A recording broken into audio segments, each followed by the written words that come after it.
we discovered a massive need for women to find an identity surrounding being a woman and an entrepreneur. I'm Marley. And I'm Rachel. Women like us, women who are the primary earners in our families, are searching for identity, community, visibility, permission. A place to be heard and supported. We are leading with our vulnerability to allow others to feel safe. We are strong and feminine. We are bread-winning women.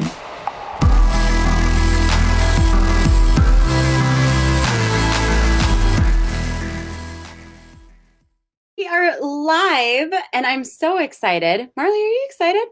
I'm always excited. You're always excited. We're excited. My internet connection is glitching out a little bit, which is weird because that doesn't make any sense unless someone's uploading a video on our Wi-Fi or something, but it happens. So I wanted to share a story with everyone, but Marley, you kind of blew my mind this week. I'm not going to lie. It's funny because I didn't know what your response was because you went silent, and I was like, either I blew her mind or she's mad at me. Okay, so let's give you guys a backstory. I know that you got some of those of you who are subscribed to our list, you got my teaser about this, talking about the book that I am writing, which I don't know why it's so scary. It is very intimidating. You're choosing to make it intimidating. Every time I talk to you about it, I'm like, come on, this is your calling. So I'm writing this book. It's going to be done within the next week here, which is really exciting. And I had to think about who I was going to ask for endorsements on my book. And I wrote this whole big list of all of my dream people that I wanted to endorse my book.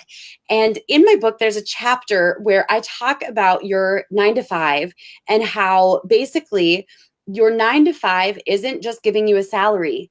They're bartering you for your dreams. They're saying, here's this in exchange for your dreams. Now, sorry, you can't go after your dreams. And I was sharing that, and I shared this with Marley, and I said, but for some reason, like as I'm thinking about the people that I want to approach for endorsements, I'm so scared, like so scared, freaking out, right? Total freak out. And Marley sent me back one amazing line that rocked my world. Do you want to share what it was, Marley? Well, we need a little bit more of the backstory because there's part of it that won't make sense. So you had shared with me part of the first, I guess, the first chapter of the book about how your 16-year-old self would, maybe you should explain it, about how your 16-year-old self would think that you're a sellout if you sold your dreams for this salary that you're getting, right? Did I explain that right? Perfectly. Absolutely. Yeah. So then Rachel... I'm freaking out. I was like, I sent her a Vox that I had recorded, and I was like, I've got these dreams. Like, I want to ask this person, and I'm dropping these names. I mean, I'll drop them right now. Reese Witherspoon, Lori Greiner, Kourtney Kardashian, Martha Stewart. And I was like, but I don't know, like, how big is too big to ask? This is scary. Am I thinking too big? And she replies back to me. So I said, you're funny because you already know the answer. And if you think you don't, then you should ask your 16-year-old self. Oh my gosh. It's brilliant, right? So the crazy thing is I'm sitting here talking about going after your dreams, that your 16-year-old self is who you owe your dreams to, like your 16-year-old self. Do you remember? I mean, Marley, what did you dream of when you were 16 years old? Oh, being a movie star, walking red carpets, being in Hollywood blockbusters. Absolutely. I dreamed of being famous. That was the big thing. It was like I wanted to attend award ceremonies, and I wanted to have like my gowns photographed. I wanted the big earrings at events, and so much more than that. I wanted to write and speak. And I know you've got so much, like we've got big lists of all of the dreams that we've had, but for some reason, life programmed us to believe that our dreams were way too big.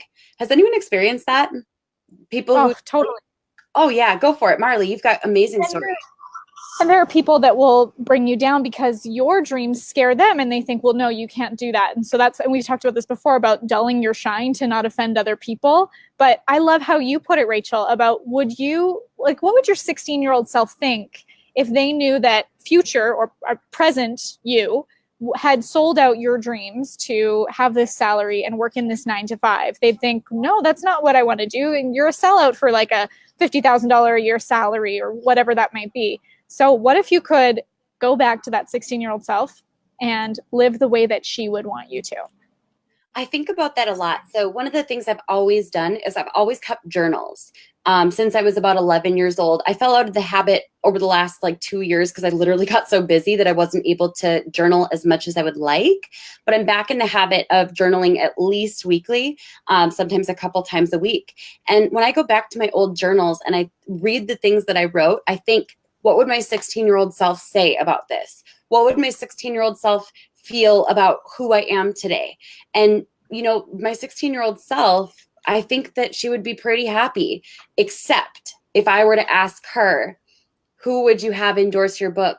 She would read a similar list. And I can go through the list because I think it's kind of crazy when I stopped questioning myself. And thanks to Marley, remembered, oh yeah, this isn't about me today and the rules that I believe. This is about what the 16-year-old self believes. So as I wrote down the list, Reese Witherspoon, Lori Greiner, Kourtney Kardashian, Martha Stewart, Sarah Jessica Parker, Leanne Moriarty, Selena Gomez, Russell Brunson, Neil Patel, Steve Carell, Lauren Conrad, Gary Vaynerchuk, Jimmy Fallon, J.K. Rowling, and John Grisham.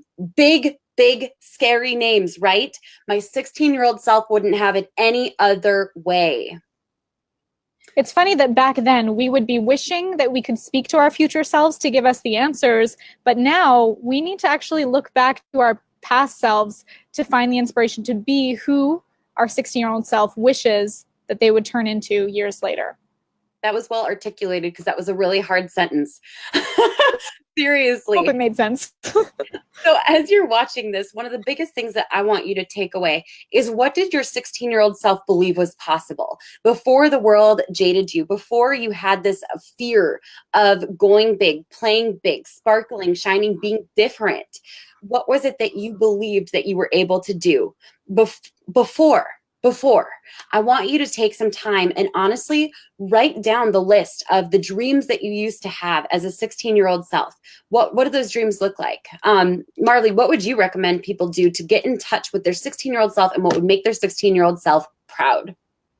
I think it would be really fun, a fun exercise for a lot of people to do, to even travel back to those times. I know that I had Facebook when I was 16 years old. I think I was 16, maybe a little bit older. But even like, I like to go back to some previous content, see the things that I was writing about or posting about at that time. And even going back to the time, or even if you just look at photo albums, who does photo albums anymore? But we'll have some from your... Oh, we're losing you. Marley, we're losing you. Who was I back then? How much have I changed now that you can actually explore and really see how much has changed, but also go back to your roots to find, what was I inspired by then that can re-inspire me now? Absolutely. You can always go back to those sources of inspiration. I think sometimes we forget that that source is going to bring inspiration time and time again.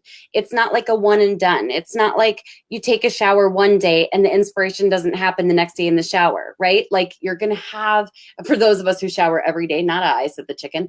For those of us who shower and get inspiration in the shower, it's always going to be there waiting for you to tap into it. For those of us who get inspiration flying, every time you fly, it's available. It's not like it's a one and done. So that inspiration that you find in a certain space, in a certain book, in a certain mindset, in going back to your 16-year-old self, going back to your 13-year-old self. If your 13-year-old self is less jaded than your 16-year-old self, then go to 13 for sure. But it's never going to just stop. That inspiration is there and is an open faucet for you to just tap into.